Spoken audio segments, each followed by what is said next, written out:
Lubao San Fernando. Congrats, Coach. Ano ang pag-usapan natin? Unang-una, yung adjustment namin napakaganda. Especially at the start of the game. And hindi talaga sila gumibap. Nung sabi ko, there's no more tomorrow. So, sabi ko nga sa dugout, kung pumupusta ka, pusta mo na yung bahay mo. Pusta na natin bahay mo. Para dito, di ba? Bigay na lahat dito, lahat. So, lagi kong nire-remind sa kanila yung energy. Dapat di nawawala yon. Saka wag gumibap.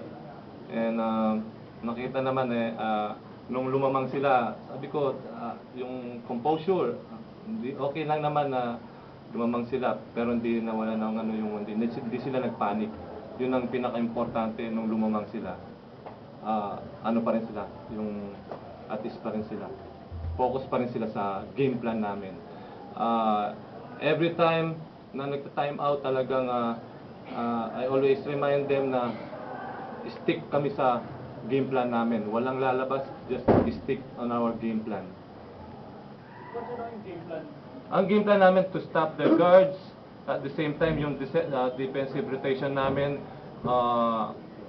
we all concentrate on defense. Sabi ko, defense muna tayo, saka na yung offense. Pagka maganda defense natin, susunod yung offense natin. Kung pangit kasi yung offense natin, magandang defense, that's okay. Gusto namin na low scoring ball game.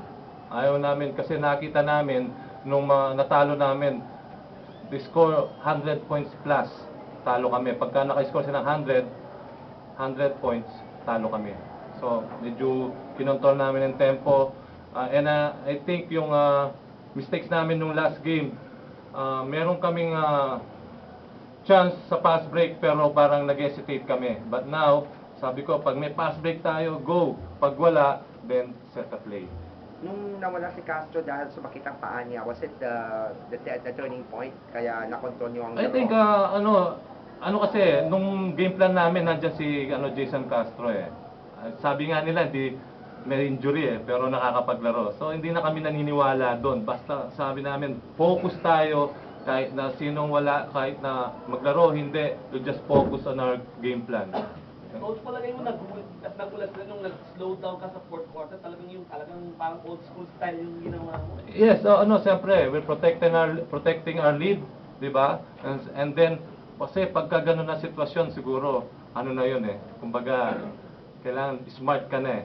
So, yeah. No. We play smart talaga. We all did a good decision, di ba? Maganda yung mga decision making namin. Especially yung import namin si Anthony ay step up dahil nung 6 game 5 points lang. Sabi ko, it's time to step up. Kailangan you take charge. Take charge mo rito. Salamat, pinagbigyan nila kami. Kasi marami nagsasabi. Although, kitang-kita naman na namili sila ng kalaban nila, ng opponent nila. Dahil nga sa underman kami. So, nung nakita ko na parang, sabi ko, hindi ko muna sasabihin. Kaya lang, nasabi ko na, masasabi ko yung pagtapos na yun talaga yung series. And I think, doon sila nagkamali dahil maganda yung matchup namin sa kanila. Meron kaming mga defensive player na small guys, malitang naman yung yung import nila. So, doon kami nagkatalo doon. Dahil kung speed lang naman ang pag-uusapan, meron naman ka-speed. And it shows yung mga veterano namin like si Danny Ay, talagang yung experience sa championship talagang ginawa niya ngayong itong gabing ito. And of course, siyempre kay Arvin, talagang all around na siya. All around. Sabi ko sa kanya, last game, bigay na natin to. Just focus lang sa game natin. Coach, ano nasabi mo kay Arvin? Arvin, alam mo, kahit na ganito na si Arvin, alam mo, hard worker to eh. Hard worker ito. Even na kuminsan nawawala. Pero nakakabawi siya. Pagka nasabi mo na mali yung ginawa mo pero babawiin niya. Marami siyang nagagawang talagang tulong, especially dito sa series na to. Balik na rin naman natin, Coach. Arwin, ano masasabi mo sa coach mo? Sabi mo, Balik na rin natin. Gagantihan ko ba? Gagantihan ko. Oo. Kay coach na to, siyempre, impact nung last conference against Talk and Text din, all Filipino na tayo. Nagkaroon kami ng pagtatalo against sa namin, scouting. Parang may suggestion din ako, parang siguro natural yon, pero siyempre pareho naman kami Kapampangan, halos magkakilala na rin kami, halos nagkaintindihan naman kami. Ako pa rin siyempre yung naintindihan ko pa rin kung ano yung gusto niyang pagawa sa akin noong time na yun. Kay coach sa to, walang problema. Kumbaga, napakasimple lang. Pagka sa labas, barkada kayo. Sa loob, oras ng trabaho, trabaho. Arwin, how do you feel about this first championship in the PBA pagkatapos ng mga championships niya sa FPU with Denok? Yun nga sabi nga nila sa PBA, sa UAP, nag-champion ako. Tapos may naririnig ako, may parang ako daw malas, may parang di ako, ilang finals na ako, 4 na finals ako. Ito,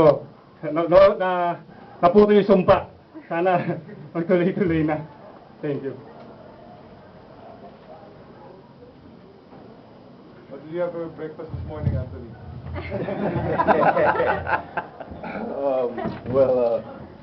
That's interesting because I think I was focused from this game from last night. Actually, I didn't need nothing. I mean, I just was ready to go. I was so anxious. I had so much energy. I feel like I could go. Without. So whatever I did, it worked. So I'm just proud to get this win, especially for Arwin and Alex. I know this is their first one, but also this is my first one, overseas as well. So this is special to me as well. So, it's just it's a great feeling. Being the best. That's what you strive for. You work hard for it when you're young. You dream of being in championship games, and we stepped up. We played. Guys played. I mean, this team had a uncanny ability to come back from how we played last game. They kept me up from the last game. I didn't want to let them down, and they didn't let me down. So, I mean, just those guys have a remarkable, just heart. That's everybody's been talking about it, but my guys actually showed it. So it's just a great feeling and tremendous. Coach, yung 89 Grand Slam, Yes.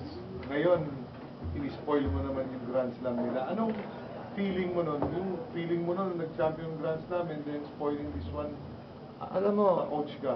siyempre, napaka yan, parang sayang yung effort nila yung two conferences na ba, nag-champion sila. Ngayon, nandito sa finals, talagang malaking yung sayang. Pero, yun sa akin naman, ito, kinuha ko talaga to talagang gusto ko mag-champion ako dahil, parang napakagandang ito revenge, di ba? Napakagandang parang nakaganti ako nung first conference na All Filipino, natalo ako. And parang pagka gumanti ka, parang naka-revenge ka, yung pag Grand Slam pa sila tapos panalo kami. Yun ang pinakamasakit nun Yun ang masakit nun Nag-enjoy kang saktan sila. Not really saktan. No, not really saktan. Nakita mo naman, underman kami. Pero, alam mo, puso na lang talaga, big heart yung nagano dito sa team ng Petron. Kahit na underman, pero talagang they do some hard work talaga. Hard work, they played as a team talaga. Coach, ano feeling mo? Meron kang PBL, NC, Yes, PBA ngayon? siguro, swerte. Talaga swerte. Dahil nung sa San Sebastian ako, first time ko mag-coach, nag-champion ako, PBL, and binigay sa akin tong job na to sa PBA. Although may chance ako mag-champion, pero na-spoil ni Coach Chot. And ito, sa third sumubok ulit ako at naswertehan ko naman. Siguro mahirap kalabas swerte. Pagkatapos na maaga kayong na-eliminate in the last conference, how did the pieces fit in for this championship? Yun nga siguro sa second conference, from out ngayon, nasa championship, nag-champion pa kami siguro. Yung hard work talagang binuo namin yung sistema